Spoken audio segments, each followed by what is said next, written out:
When you have a government that operates without limits, which proclaims the right to arrest, torture, and kill anyone, anywhere, with no warrants, no trial, no due process, when you have a government that militarizes the police and grants the armed forces the power to operate with impunity, within your own borders and beyond, a government that views you, the people, as the enemy, and treats you as such, when you have a government that lies to take you into wars of aggression, toppling country after country, killing countless innocent civilians, sending your sons and daughters, your fathers and brothers home in flag-draped coffins, or disfigured and broken in mind and body. Their lives destroyed in wars that serve only to line the pockets of an unelected cartel of bankers and corporations. When you have all of this right in front of you, so blatant, so clear, with president after president towing the line of the same agenda, you shouldn't have to be convinced that both parties in this political puppet show are owned and operated by the same interest. And you shouldn't have to be convinced that these overrated corporate popularity contests that some call elections are distractions that achieve nothing. And if you see where this is headed, you shouldn't have to be convinced that the system that you're living under must be brought to a halt. These are obvious conclusions for those who've been paying attention, so we won't try to convince you here. This video focuses solely on how to bring that system to a halt. Think of it as an instruction manual for a revolution. There are those who will be taken aback when you start using the word revolution. Revolution, the act of revolting and overturning the current power structure, is an extreme measure, one that should be handled with extreme caution, and in most cases, they should be avoided. Revolutions are dangerous in every sense of the word, and it is difficult if not impossible to predict their outcome. But there are times when allowing those in control to stay in control is even more dangerous. Right now, the question you need to ask yourself is this: are we at that point yet? Can the current system be reformed? Revolutions begin with a no, and they end with a yes. Revolutions begin when you say no to those who claim to have power over you. And revolutions end when you accept a new status quo, a new normal, whether that new normal is an improvement or not. The causes of revolution are numerous in form, but there is one common root, and that's discontent. Discontent is the emotion that builds and builds under the surface. It is a storm which brews in the mind of the people, just waiting to be unleashed. The trouble is that it's much easier to unleash that storm than it is to get people in agreement as to what should come next. It's not easy to get people to see eye to eye regarding what needs to happen after the current system falls. So this is usually put off or avoided altogether. And that's a serious mistake. Without clear objectives, chaos usually sets in soon after the old regime falls. And then, in the power vacuum that's created, a tyrant rises to bring order. As a result, the systems that follow revolutions are often just as totalitarian or more totalitarian than those that they replace. It should therefore be abundantly obvious that discontent is not a sufficient driving force for a revolution. That is, if your goal is to actually leave a better world for your children and grandchildren. In order for enough people to have positive results, it must be driven by a clear and realistic vision. A vision that accounts for the world and humans the way that they actually are right now, not the way that we wish they would be, or that we hope that they might be. And it must differentiate between that which can and cannot be changed in the short term. There is nothing more dangerous than armed men with utopian dreams. So, let's be realistic, shall we? We the people are divided. We have divided ourselves into classes and subclasses, liberals and conservatives, libertarians, anarchists, socialists, anarcho-socialists, minarchists, state-based free market capitalists, anarcho-capitalists, resource-based economy advocates, and more. There is absolutely no chance that any one of you is going to convince all the others that your way is the right way. Unless, of course, one of you rises to political power in the fray and enforces your beliefs by the barrel of a gun. This is the way it usually happens throughout history, and this is what we must avoid repeating. A movement is only successful if it starts with an idea that is strong enough to take root in the mind of the population and inspires and motivates people to spread it. It is possible for a diverse and divided people to form a coalition in times of great need and unify around an idea, but it only works if that idea meets the following three requirements. 1.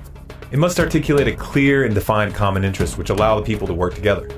The necessity for unification, even if that unification is temporary, needs to be evident to all stakeholders, and it must be accompanied by a sense of urgency which impels people to reach out to others in their community and spread the idea. 2. A clear vision of what you're working towards. What are you going to replace the current system with? Ironing out the fine details isn't actually productive. What's needed is a broad and abstract vision based on principles. In human societies, extreme and abrupt changes are usually destructive. All efforts must be made to retain social stability. This means steering clear of any sort of utopian fantasies. The time to rewire humanity is not during a period of crisis. Historically, such attempts usually end in tragedy. 3. A plan of action and a clear understanding of the rules of engagement. We'll refer to these three elements collectively as the conscious revolution paradigm. You don't have to get mystical about it, it just means think before you act.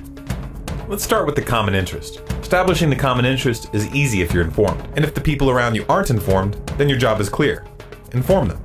Whether you consider yourself a liberal or conservative or none of the above, the bankers and the corporations which hold the puppet strings of the state have placed us all on a path that leads to complete and total destruction. Our common interest is the world that we're leaving our children. The clear vision of what we're working towards is much harder. Again, there's nothing more dangerous than armed men with utopian dreams. And there's no greater symptom of utopianism than the illusion that we can convince the entire world to accept one monolithic belief system. Yet, at the same time, all great movements are driven by an idea. They're driven by a vision. How do we resolve this apparent contradiction? How do we find a common vision without falling for the naive fantasy that we can unify all worldviews? The answer is actually pretty simple. And that's a good thing, because only very simple ideas can be transmitted from person to person without breaking down. Our vision must start with the foundational understanding that there's not one single right way for humans to live on this planet, and that it is unacceptable to force others into any system without their consent, or to use violence or coercion to compel them to obey a set of rules that they never agreed to. That should just be common sense, but it's really not for most people. Most people like to use government thugs to enforce their good intentions. They just don't like it when it comes home to roost and the gun is pointed in their face. When the current system falls, there's going to be no way to reconstitute it in its old shape and size without violence and coercion, and even that probably wouldn't work. Therefore, the only real ethical option is to accept that Humpty Dumpty isn't going to be put back together again. When it's time to rebuild, we don't need to figure out one system that everybody can fit under. Rather, we need to figure out an approach which facilitates multiple systems side by side. What would this look like? Well, imagine a network of small, voluntarily formed communities bound together in loose federations that cooperate for mutual defense and trade as needed, with decision-making taking place at the local level. It's a simple concept, one that's been applied many times throughout history. The most striking example, however, is the Iroquois Federation, which unified 6 tribes, each with their own cultures and traditions. The Iroquois Federation existed before the arrival of Columbus and lasted until 1779 when they were conquered militarily by the US. Many historians believe that the Iroquois Federation served as the original inspiration for the United States. The most striking difference being that the Iroquois Federation never had a central government. No one at the top had the power to force the member tribes to do anything whatsoever. And yet, this system worked, and it worked well for a very long time. So clearly this is not a utopian fantasy. It's a viable option, and it's the only option that can be enacted on a voluntary basis. The final element of the conscious revolution paradigm is the plan of action, strategy and tactics, the short-term and long-term goals, and the structure of the movement. So let's start with the top-level strategy and move towards tactics. Some think of revolution in terms of bullets and bombs, but this is a misconception. Revolutions are about pulling the pillars of power out from underneath the state, one by one, until it falls. The state leans on 3 primary pillars of power. 1, the control of the group mind, ideas, and beliefs. 2, the control of money, finance, and thereby human activity. And 3, the monopoly on violence and the use of intimidation to extract obedience by fear.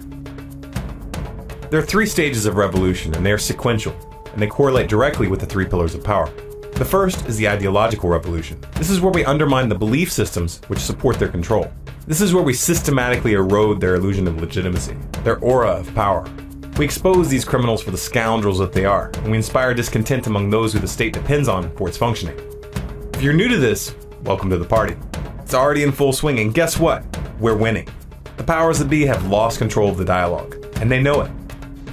In recent decades, worldwide social change has experienced unprecedented historical acceleration, particularly because instant mass communications, such as radio, television, and the internet, cumulatively have been stimulating a universal awakening of mass political consciousness.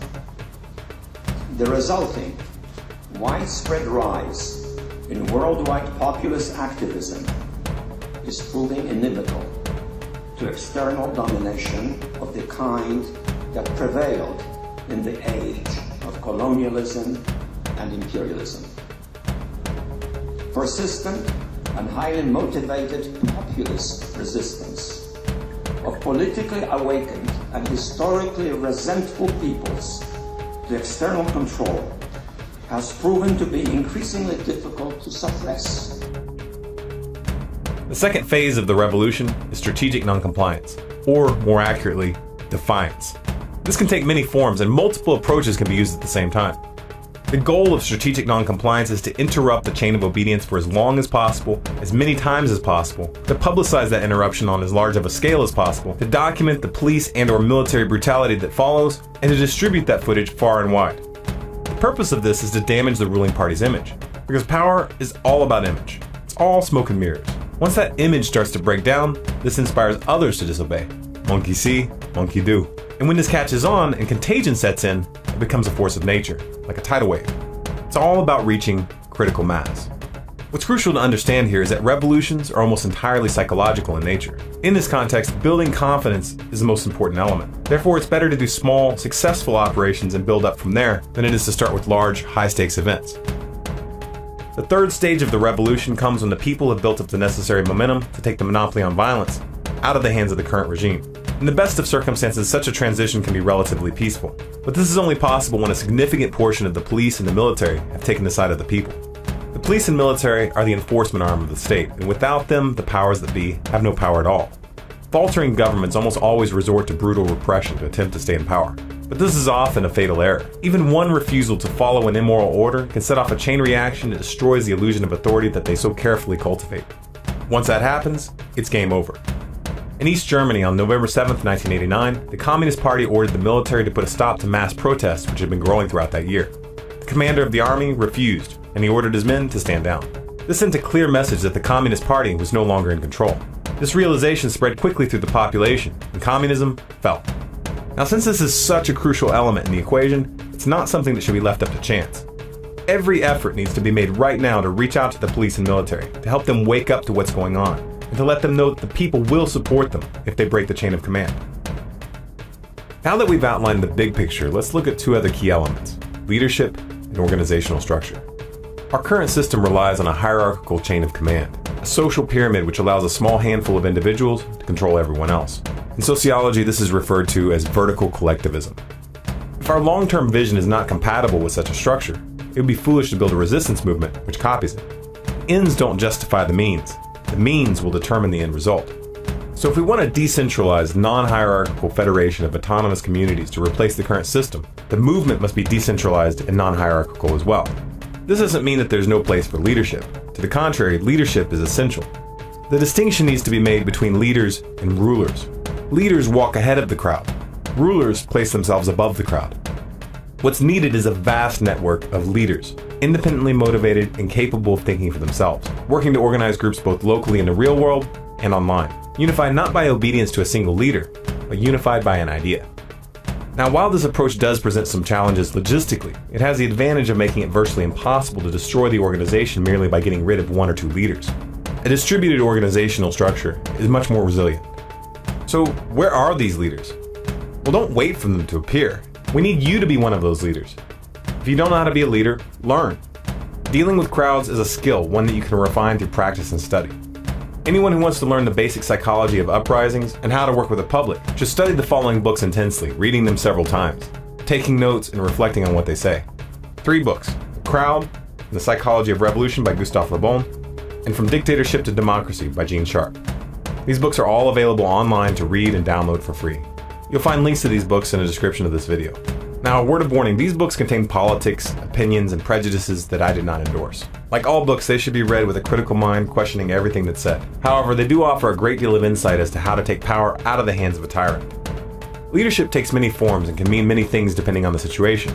However, the primary job of leaders is to inspire people to take action, to organize people into groups so they can be more effective than isolated individuals, and to train others to do the same. Now, the final element you need to start your revolution is tactics.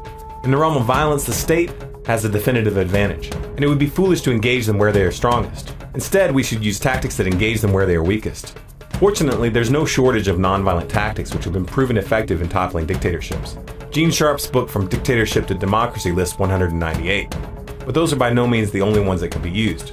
The tactics employed by each group will depend on the mission and the specific goals of the group.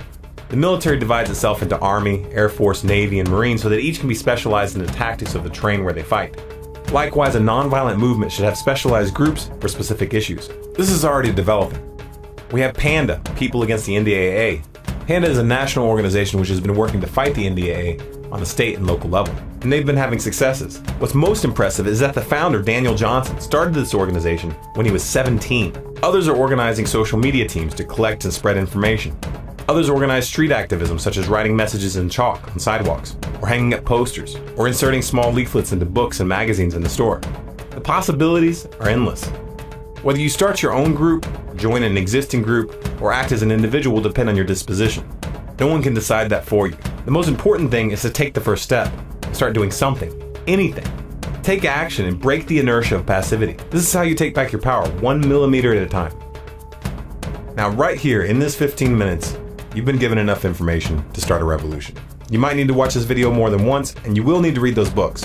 But now you have an instruction manual, something you can hand out to people and help them to learn. If you'd like more people to see this video, please share it through as many avenues as possible. Post it on Facebook, Twitter, on your blog, or send it to your friends via email.